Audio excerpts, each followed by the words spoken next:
obviously this log is way too big for the sawmill,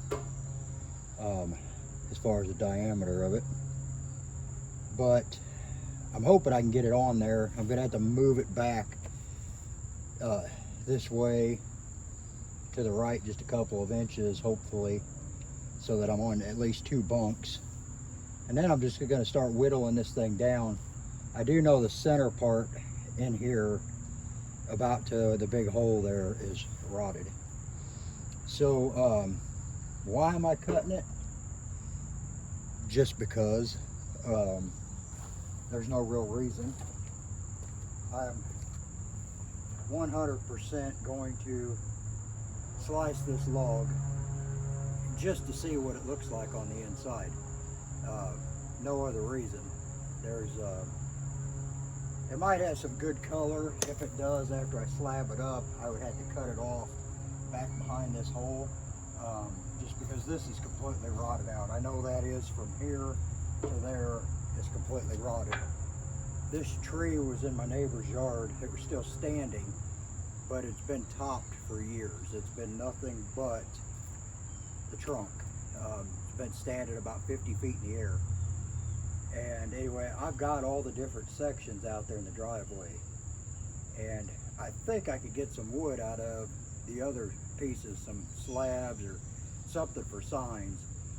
But this is the fattest piece of it. It was down near the bottom, and like I said, I'm literally going to cut it up to see if I can save any of it. The problem right now is I missed this bunk by about 1 inch, and the skid steer is currently stuck in the mud. So I'm going to see if I can work it back and forth enough to get an angle at least, so I can release this log and get it to roll on here, and hopefully it doesn't turn the whole damn sawmill over because of the weight of it, but we'll see. That's another thing with this sawmill, is I've only got it sitting on these 4x4s. It's not attached to it, because here shortly I've got to pick the whole sawmill up and turn it another direction. So let's see what we can get done here.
Okay, so that worked.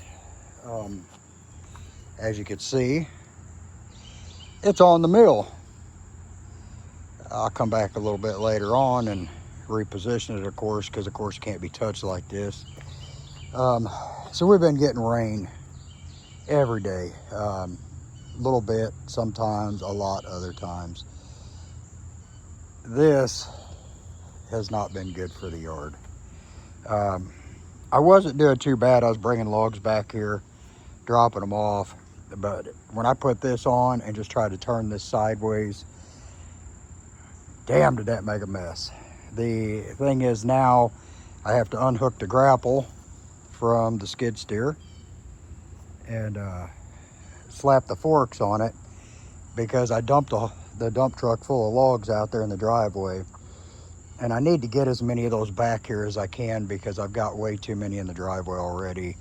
Plus I got this pile of shorties here that I use for signs, and the driveway's really starting to look bad. I don't want the neighbors getting upset, because I do live in a residential neighborhood.